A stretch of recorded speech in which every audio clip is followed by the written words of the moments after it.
My name's Justin McLuhan. I'm here today with Will Sloan. And you're listening to the Important Cinema Club. And today, we're going to get comedic, maybe dryly comedic, the thinking man's Kevin Smith, if you will, Noah Baumbach. I did think about Kevin Smith as I was watching the first half of Kicking and Screaming again, because I thought, I don't know, visually, this isn't a lot better.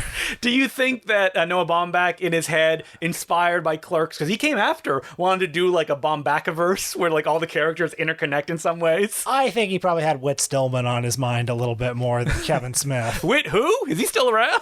I'm afraid so. So, in the past, Justin, you have told me that the podcast is not very good when me, your co-host, is not all that interested in the subject. Mm-hmm. And I don't know if you actually believe that or you just said that to rib on me.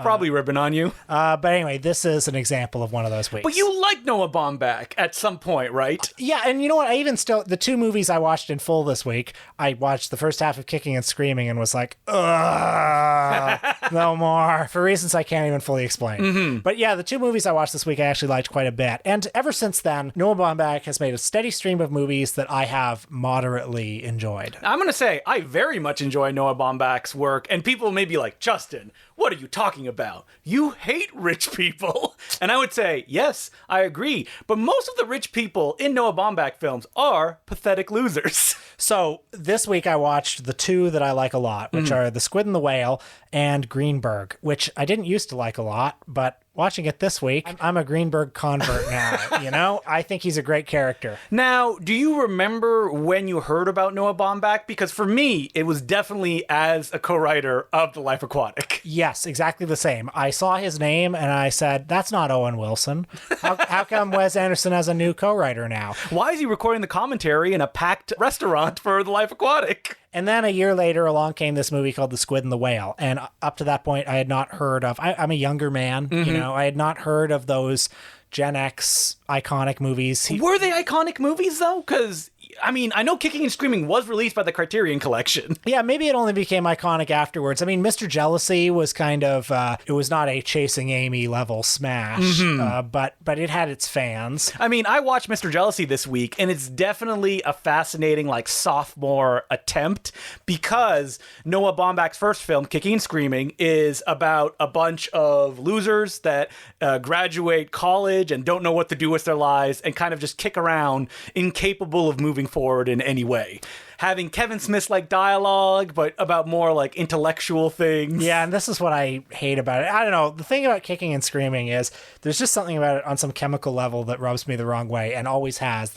I've seen it 3 times, and every time I start watching it, and I think, I want to give this movie a fair shot. And there's something about these characters. Do you look in the mirror, you're like, no, me! Maybe, but I don't know. Maybe it's the fucking clothes they wear, that it doesn't really feel like...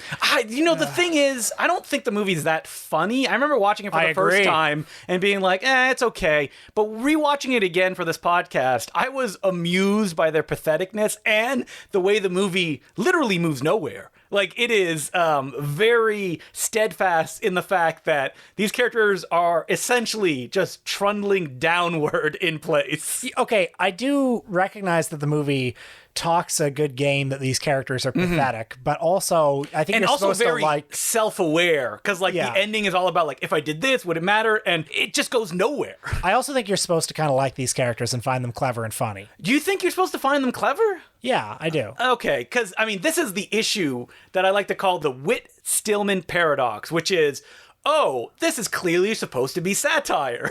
And then, later on, you listen to Whit Stillman talk a little bit more, and you're like, oh no, he thinks that these characters are funny and charming. I don't identify with Kicking and Screaming in the way that I think you're supposed to, and the way that I think a lot of people do. You know what? I would agree with you. There is supposed to be identification, because almost all of Noah Baumbach's films are deeply personal, and they're from a specific time in his life that he is putting on screen and trying to wrestle with in some way. It's like, buddy, get over your dad. Well, he's not gonna. Well, he just did, because his dad passed away, but we'll get into that a little bit later. Okay, I'll tell you if I have a beef. It's not even really a beef, because as I say, I like him more often than I dislike him. But if I have a concern or a feeling of disappointment about Noah Baumbach. It's that you've got The Squid and the Whale and Margot at the Wedding and Greenberg, which are these very acidic, very, very painful movies at times. And then after that, there's a softening. And I think when you watch something like the Meyerowitz stories or Mistress America, they feel to me so kind of like slight and soft. But that's what he wants to do. Like, there's nowhere to go after that trilogy of like acidic films. Like Greenberg is as far as he can go down that narcissistic hole. Yeah, so then you get to something like Marriage Story, which I think is fine. It doesn't hit me the way that Greenberg or a movie that I think was a big influence on it, Husbands and Wives, hits me. It feels softer. It feels safer. It feels like kind of a twee and a cute movie that's pretending, that's wearing like the clothes. Which one, of Marriage a tough Story? Movie. Yeah, yeah. I mean, I've said on the podcast that I was very moved by Marriage Story. I think the difference between me and you is that your parents are still together. Yeah, there may be something to that. Yes. I respect that. And I mean, I've never had any father issues like Noah Baumbach does, which he's wrestled with on screen endlessly in his pictures, especially The Squid and the Whale. I do think Marriage Story is interesting in the context of his career as being like the sequel to The Squid and the Whale, where it's like, oh, it's happening all over again. And it's happening to me, the guy that made The Squid and the Whale. And look, I've become my father, literally. Yes. I am the exact same guy as the guy that Jeff Daniels played. Because if you look at Noah Baumbach's career, what I find fascinating is he can be described as kind of like the preppy Kevin Smith early on in his career, and he clearly made a decision, like in Mr. Jealousy, it is essentially a riff on like French New Wave films. I don't think it really works. I described it as it's like Scott Pilgrim for like dweebs that are in graduate school. But I can see him trying to make conscious decisions of like, okay, I don't want to be known as like a Kevin Smith guy. And it really isn't until The Squid and the Whale that, you know, he tried to push that as far away as he can, but while still, I feel, being funny. Okay, so we're going to talk about The Squid and the Whale, but I do want to ask you about the one that came in between, the one that stars our friend, not our friend, Peter Bogdanovich. Okay, star is a strong word. You hyped it up to me as it starred him. But you didn't watch it, so you would never know. I want to believe it starred him. So Highball is interesting because, I mean, this is what I want directors to do, which is, I believe the story goes that they had some short ends on Mr. Jealousy, so he got most of the cast of Kicking and Screaming, some of the cast of Mr. Jealousy, to shoot in an apartment over 5 days, an entire feature film. And you can tell that it was rushed because it is all shot with like lights really close to the actors, like a Poverty Row film. It's essentially 3 long vignettes of 3 parties over 1 year, and you're tracking a bunch of characters. They're all really unlikable. There's not one fun person in the bunch, except for our man, Peter Bogdanovich, who shows up at 2 parties and never breaks character. It's always doing an impression. John Wayne, Cary Grant, all the classics. This is originally what his character in The Other Side of the Wind was supposed to be. Just a guy who did impressions. A Rich Little. Time. Yeah, exactly. I mean, wasn't his character originally played by Rich Little Yes. in The Other Side of the Wind? I think Noah Baumbach knew this. Oh, of course, yeah. I mean, Noah Baumbach... Baumbach hung out with Peter Bogdanovich and heard the same stories that we've heard him tell. Over and over again. All those impressions. He's like, this killed on The Late Show. And it's like, oh my God. Or The Tonight Show, even, that Peter Bogdanovich used to host. So, Highball, not very good. It was actually disowned by Noah Baumbach. But that is like a little like slice of career adventure that I think is fun. That like, oh, okay, this director's sentiments align with the kind of stuff that I would do if I was in the situation that he was. So The Squid and the Whale is the movie that kicked him to a higher echelon. It has Jeff Daniels and Laura Linney as this, I guess, a New York, Brooklyn elite power couple, this literary power couple, but obviously he's a faded power guy. And was he ever in Power? I can't believe I said power guy. That's pathetic. You know, it's hard to improvise a podcast, folks. And so this... He's a novelist who had early potential, but never quite achieved his potential. He wrote very dense books, which... Have I gone to the university library and gazed at them? Of course I have. Noah Baumbach's dad? Yes. Yeah. And been like, oh man, 800 pages. What is this, John Barth? And in the early scenes, we get the sense that the Laura Linney character has spent the whole marriage living in his shadows and has been constantly condescended to, gently put down by her literary non-superstar husband. So finally they agree to divorce, and then the movie depicts how battle lines are basically drawn between Jeff Daniels and the older son, and Laura Linney and the younger son. And so this is Noah Baumbach, again, trying to pull himself as far away as his previous work. It's shot on, I believe, Super 16. It's handheld, Cassavetes-esque. And it's very short. It's like 80 minutes. Yeah. And it's made up of like little vignettes. It just time is moving very quickly, no indicator. You're just getting little moments as the relationships evolve. And everyone is terrible in their own way, but especially Jeff Daniels. What a piece of shit. Yeah, I do like how kind of relentlessly unlikable everyone is. Laura Linney's probably the most likable person. But the movie even makes kind of motions towards like, oh, this is why Jesse Eisenberg at this point in his life would turn against her, because she had an affair. And he sympathizes with his father because his father never gave him the love that he needed when he was a kid. Jeff Daniels, I think, is incredible. So funny in this movie. And I think he elevates the writing a little bit because on this viewing, I like this movie. On this viewing, I felt that at certain times his character bordered on caricature. Like he's kind of like so relentlessly, pithily cruel all the time. And he always has like in almost every single scene, there were parts when I was kind of like, okay, the guy's got to have a tender side somewhere. But there are some scenes where there are emotions that are made towards that, where he appears vulnerable only in that moment for you to understand why a woman would have spent so many years with him. Because what we see in the movie is essentially a monster who is sad, pathetic, likes to say stuff like, well, you know, that's overrated, Charles Dickens. Yeah, it's minor Dickens. Yeah. All the stuff with Jesse Eisenberg when he's dating that girl and he's trying to mimic his father. He's like, oh, yeah, the metamorphosis, very Kafka-esque. He's like, yeah, it was written by Franz Kafka. Or when she says the Fitzgerald book she likes, and he goes, oh, yes, it's minor Fitzgerald. It's not as good as The Great Gatsby. Oh, man, that's so painful to watch. Because that was you! You know, I wouldn't have necessarily said it like that, but yes, I could see a little bit of myself in that character. I was trying to project myself, was I like that when I was a kid? Probably a little bit. Were you masturbating in public all the time? No, never. And wiping my hands up against lockers and stuff like that. No, my expression of my parents getting a divorce was just kind of going into myself and just not wanting to interact with anything. I didn't do homework for like 5 years. I would hide it. I would lie all the time. I spent most of my days at babysitters' houses. We would be dropped off at 6 a.m.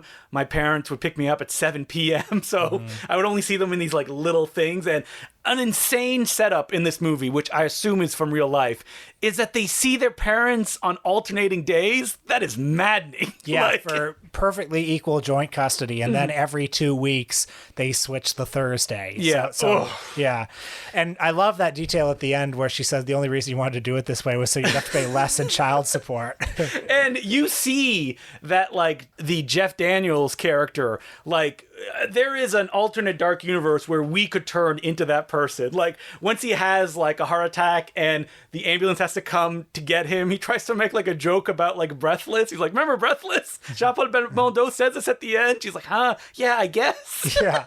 Oh God, I love the subplot of him and Anna Paquin, which is so painful to watch. I mean, this is like cringe comedy, right? Like before this, there is that element in the Noah Baumbach of he's like poking fun. That's why I like to say that there's a patheticness there, even though that I can agree with you that you still want to like these characters at a certain, or feel sympathetic or bad for them. So every now and then in The Squid and the Whale, I kind of get that feeling of like, okay, you're really not over your dad right now because this is such a poisonous caricature of him. Like, I read an interview with Noah Baumbach where he said that like he didn't show the script to his mom and dad, who had read all of his previous scripts. What do you think their faces were like when they finally saw the finished movie? Okay, and now I'm making this complaint, but then I'm saying the later ones are too soft. I mean, exactly. You know, maybe I'm being unfair. Noah Baumbach, it's too real.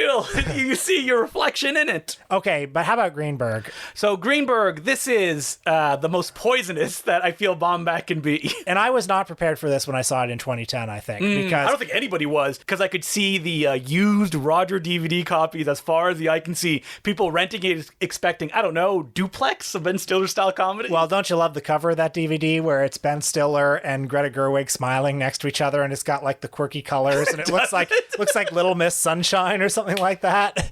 And then, you sit down down, watch it with your folks, and 15 minutes in, Ben Stiller's going down on a topless Greta Gerwig. Yeah, so yeah, he plays Greenberg, who is an aging Gen Xer, someone who at one time, 15 years ago, maybe had a shot at landing a record deal with his fellow bandmates, one of whom is played by Rhys Ifans, the other one of whom is played by a Duplass. Mark Duplass. And the Duplass he doesn't get along with anymore. Rhys Ifans he still has a sort of tenuous friendship with, but the deal went down because Greenberg believed in artistic integrity, and he couldn't survive under the terms that the record label was going to. You want to take them aside and be like, your record would have come out, it would have probably not even played anywhere, and that would have been it. It wouldn't have led to any success, but it has haunted these characters, and that's all they talk about because that is the focal point in their relationship. One of the things I like about the Greenberg character is he is such a Gen Xer in the sense that he's angry and he has these sort of vague principles, but there's nothing really behind them. He doesn't have like politics exactly. He's just like, no, he's pissed off. He's against selling out and, and he's against the stupidity of the world, which manifests itself in him writing constant letters of complaint to like Starbucks. That is such like an old man thing though. That's like what Grandpa Simpson did in the first few seasons of The Simpsons. Yeah, but what he thinks he's doing is like Vice magazine, just that free-flowing anger at the world. But instead, he's just kind of aimlessly falling through the world. He's just gotten out of, I believe they say, the mental hospital because he had a nervous breakdown. And so he's at his brother's place just to build a doghouse. And he's house-sitting while his brother and his brother's wife are in Vietnam on a holiday. And then in comes Greta Gerwig, who's his brother's assistant, and they get tangled up together, and you just want to say to Greta, no, get out of there, stop. No, don't talk to him. She sees some vulnerability in him. She sees a human side. And the movie goes on and on for 107 minutes of him just being relentlessly poisonous. Just a truly awful person. And then at the end, what did you make of the ending? Was it suggesting that perhaps there might be something redeeming there? I don't know. I mean, probably because the idea of that, like, he's not just going to follow a whim, that he's going to make a decision to go back. But he is such a toxic person at his heart. Like, I don't think he's able to sustain a relationship from the character we see in the movie. Well, one thing I like about this movie is how it is a compendium of selfish, self-centered behavior. Like when Rhys Ifans, who he hasn't seen in a number of years, comes over to the house for a social call, he says something like, oh yeah, my friend is having this barbecue.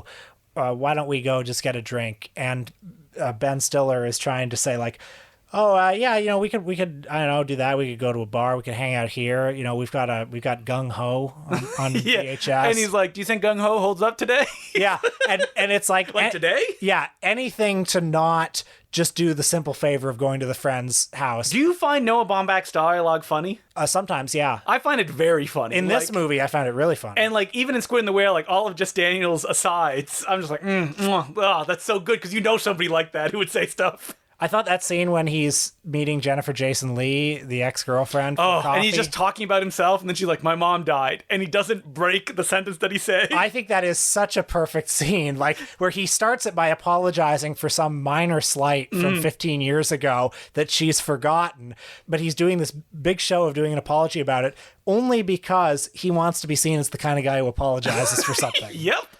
But he's incapable of moving beyond just himself when she opens up and tells him something emotional that he would have to react to. He immediately swats it away, and then 2 minutes later, he's like, oh yeah. I'm sorry about your mom. Yeah, sorry about your mom. Yeah. Woo.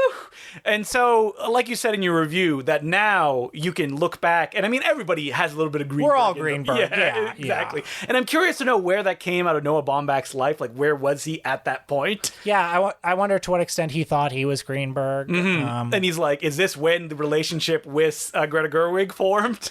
And they actually started a dating? Well, I mean, who knows? Listen, we're not the gossip mags here. Who knows what goes on behind closed doors, but the later films... Beyond green doors. Yeah, I couldn't agree more. But the later films do bespeak a certain softening in him. Like they seem like the work of a more mellow and less angry filmmaker. Could that be because he's found happiness in his domestic life? I can't say. What do you think of Frances Ha, though? I like it. It's fun. Yeah. Yeah, I really like Frances Ha, and I think it captures like a different image of someone younger than Greenberg. That I believe that film was written by Greta Gerwig as well, so it's definitely reflective of her life or where she sees she could have gone. So, something I like about Frances Ha is how it depicts that moment of, what is my life going to be? Am I going to become a success? And what does success mean? And like her having to move in with her parents, which I feel that everyone has had to deal with at some point. Yeah. And there's that great moment I think about all the time where they're having like a dinner party and someone says they're going to France. She's like, well, I'm going to go to France too. Yeah. And then she's just in France for like a couple of days. She's like, I have nothing to do. I love that France scene where, she just goes on a whim and then she sleeps through the first day. And then she's like, well, I don't know what to do. Maybe I'll go see Puss in Boots. So good. And, while we're young, I like the central idea of while we're young, where it captures that feeling of all of a sudden you've become old. Yes. And how do I fight against this? And you're kind of excited by this thing that's happening in the generation beneath you, and how to be excited about it and have dignity. I love it that it's mostly Noah Baumbach making fun of the mumblecore movement. Well, Joe Swanberg specifically, it seems. With Adam Driver, even though that he is in a relationship with Greta Gerwig, so, he brought it along onto himself, pretty much. I mean, but you say you like the central conceit, but you don't like the movie While We Were Young? Movie's fine, but I don't know. I don't remember it. It didn't really stick with me. I mean, I remember laughing a lot throughout that movie, especially at the end where this documentary that Ben Stiller's been working on forever is shown, and Charles Grodin's like, nah, it's terrible. It's not good. Yeah. This young guy's movie is much better. Yeah. And I do like, though, around that period, because I believe he had taken a bit of a break, and he released a bunch of film rapid fire. Frances Ha, Mistress, America, which is just him doing like a Howard Hawks kind of like screwball attempt. And, well, he was busy writing Madagascar too. That's right, to pay for divorce fees. Yeah. No, Madagascar 3. Please get it right. Yes. And so after that, Marriage Stories come out, and there was the Marriott Stories. And you said that you don't like the softening of Noah Baumbach. Yeah, I mean, those later ones, the Netflix ones, really don't stay with me at all, to be honest. But they were fine while I watched them. Is that because you didn't see them on the big screen? Maybe I needed to have an audience around me laughing. Or, not being able to look at your phone as it's playing because you're like, ugh, boring. Yeah, a bit of a chore. Should be watching a murder mystery instead. It's funny, though, that his next movie is going to be an adaptation of Don DeLillo's White Noise, which is a really weird novel, and will be taking, his kind of storytelling, I assume, in a very different direction than he's done before. Which I'm interested in. I mean, I know that there are certain Don DeLillo fans who are less than thrilled that he's doing it. Really? Yeah, I've seen a bit of that. They're like, bring me back Cronenberg. He got it right with Cosmopolis. But I would like to see him try something different. I mean, at one point, Alex Ross Perry was going to adapt a Don DeLillo novel, and the new Noah Baumbach. Yeah, but not anymore. Yeah, I mean, he's doing Disney stuff, so he's just kind of lapping Noah Baumbach at this point, trying to get around him. So yeah, Noah Baumbach, I think he's very funny. I think that we didn't really touch on his later films, like Marriott Stories. I'll agree with you. I enjoyed it. I don't remember what happened in it. I'm sorry. Well, it's about dealing with another bad dad, but in this one, they realize, maybe the bad dad was good with other people that are not his sons. Yeah, he's kind of charming in that one. Mm-hmm. And at the end, they come to more of an understanding. The softening. This man who has children now, so he can't be as acidic as he is in The Squid and the Whale. In conclusion, Noah Baumbach is a land of contradictions. Yep. Oh, we didn't even talk about that. One of my favorite anecdotes about him is that he directed that documentary where it's just him talking with Brian De Palma. Oh, I actually love that movie. Yeah. That's another, him and Jake Paltrow made it. That is so funny. That's these two dudes hanging out with Brian De Palma, asking him so many questions. And it's funny because I see no De Palma in Noah Baumbach's You know what? I can see some in Mr. Jealousy, because that's a very controlled film with like stylistic opulence, but then he made a decision that he doesn't want to go down that path. Maybe White Noise will bring that De Palma magic. I do love De Palma because, it's just Brian De Palma going through every movie and telling stories about them, some of which are positive, some of which are negative. And I wish that spawned a franchise. I would love to see, Ferrara. Yeah. I mean, why not? It's so cheap to do. Yeah. And Noah Baumbach also interviews De Palma on the Criterion Blowout disc, which is really good. So I'm recommending, if you haven't seen that, check it out. So, as per usual, you can send us letters at importantcinemaclubpodcast@gmail.com. And our first letter goes, Hey, Will and Justin. I recently started watching The Show About the Show, a mini TV show about its own making created by experimental filmmaker Kaveh Zahidi. The show is highly uncomfortable to watch, not least because it appears to wreck his marriage, but it's also a brilliant meditation on the nature of the medium. I haven't seen his feature films yet, but I'm now very intrigued. Are you guys familiar with his work, and would you consider doing an episode on him? Keep up the great work, Wendy. I only know him by reputation. You don't have the box set? I have the one sitting on the shelf there, Digging My Own Grave, the films of Cave Zahedi. I Am a Sex Addict. That was one of his, right? Yep. Yeah. That's right. And you can still pick this up for like $100, and it's like a really like nice box set that came out. And if you don't know about the show, this is something that you definitely want to dive in, which is the first episode is about making a show. The second episode is about making that show. The third episode is about making the show about the show. That's amazing. Getting like into... It's like Synecdoche, New York. Exactly. Yeah. It's like Synecdoche, New York.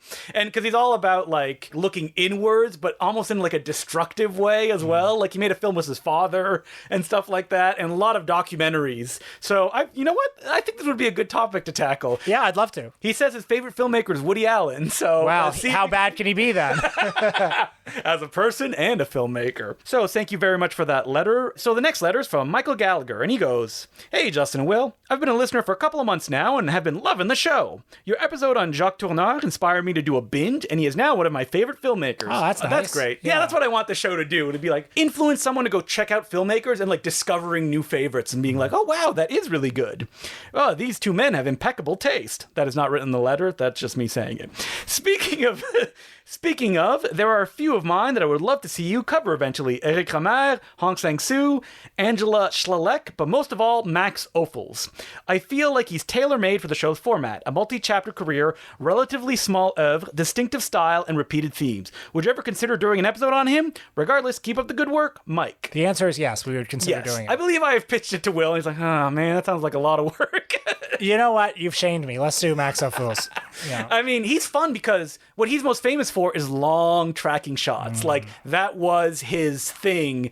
And I believe, like, Martin Scorsese loves talking about it, like these long, complex. Sometimes you wouldn't even notice it if you're not looking for it. But, like, when you watch it play out, knowing there's not a steady cam, you're like, wow, this is insane. It also, the thematic material, which he went back to again and again and again. And he has a fascinating career because, like, he did films all over the place. Like, he did some in France. He also has a really interesting Hollywood career. That there's a great book. I believe it's just called Max Ophuls in Hollywood. Like, breaks down exactly what happened and how it didn't work out for him. So yeah, definitely someone that's on the list and we will tackle. So thank you very much for that letter. And as per usual, you can send us letters at importantcinemaclubpodcast@gmail.com.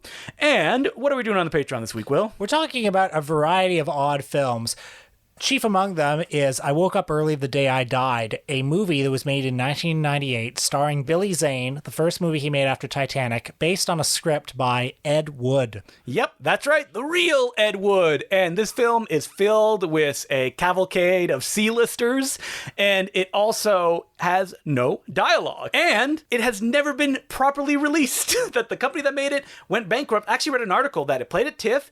It had 1 week of a theatrical showing, I believe in New York, and then that was it. Nothing more. No VHS release even. So yeah, we talk about that, and we've seen it, we found it. You know, you can find it if you know where to look. And yeah, we talked about some other movies too, just strange stuff like a Fred Olen Ray softcore porn werewolf movie starring Paul Naschy, as well as a film directed by Rene Cardona called Cyclone. So more riffing from the boys. Check it out on Patreon at patreon.com/theimportantcinemaclub. So Justin, last week you told people about the Indiegogo campaign that you were running. You wanted to, for Golden Ninja Video, get the money to scan the elements and create beautiful restored versions of Freaky Farley, the Matt Farley Charles Roxburgh classic, and the great Canadian thriller Skip Tracer. And wowee, the people responded, and we met our funding goal very quickly, much to my surprise. So thank you very much, everybody that did that.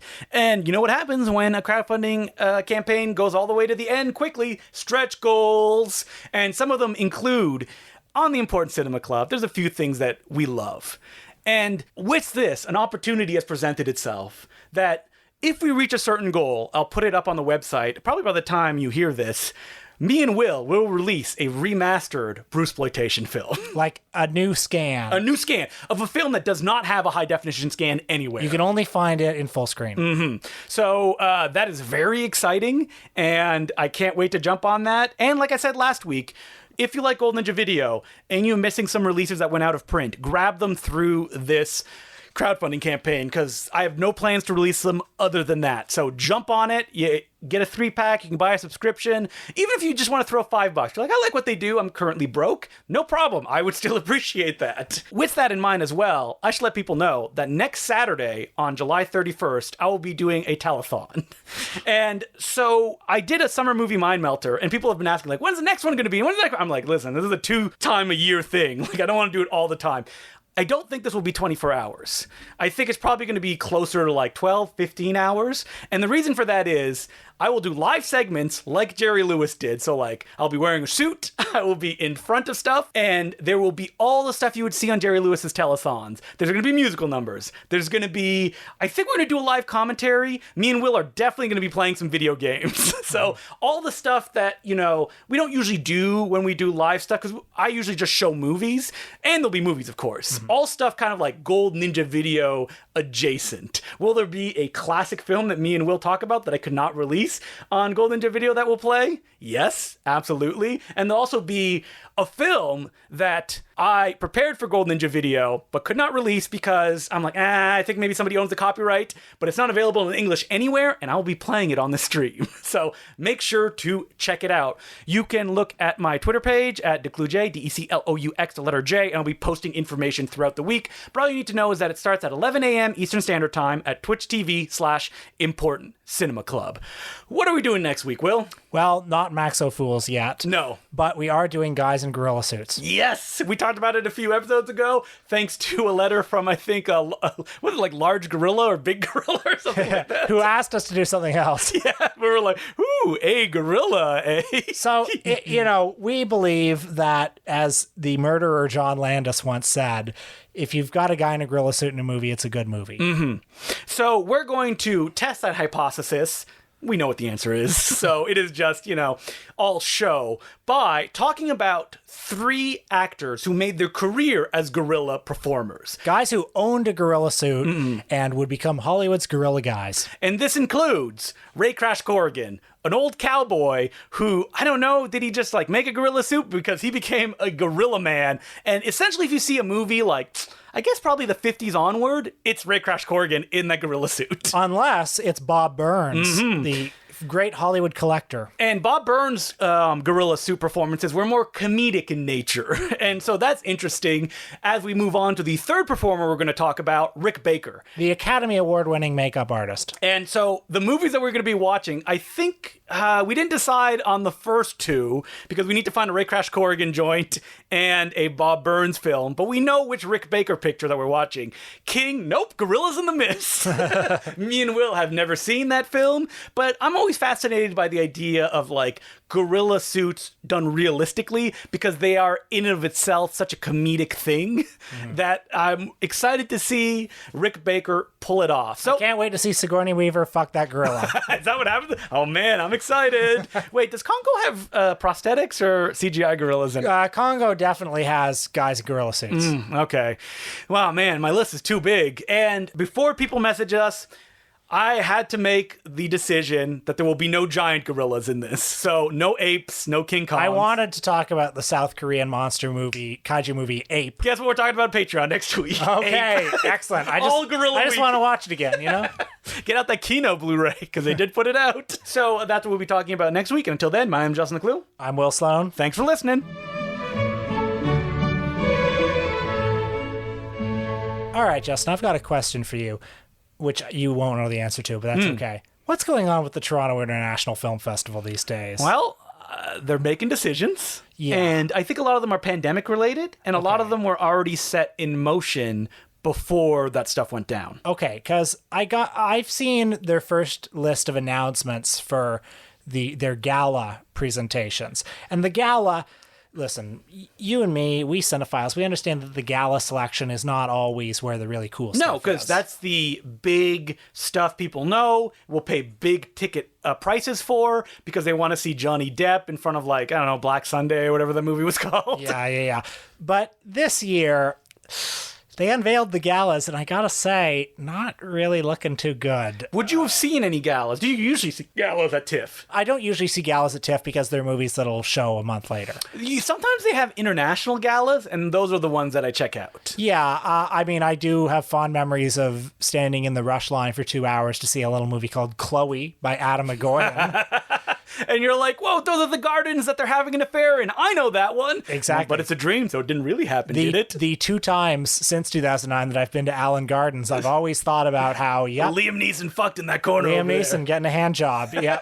And I also always, whenever I'm at Cafe Diplomatico, think, Liam Neeson every day has lunch here, and he walks from U of T to here and then back. That's not convenient. You're one of those nerds. Yeah. That's like, oh, the geography of this doesn't make any sense. I mean, look, I don't want to sound like LA plays itself, that guy.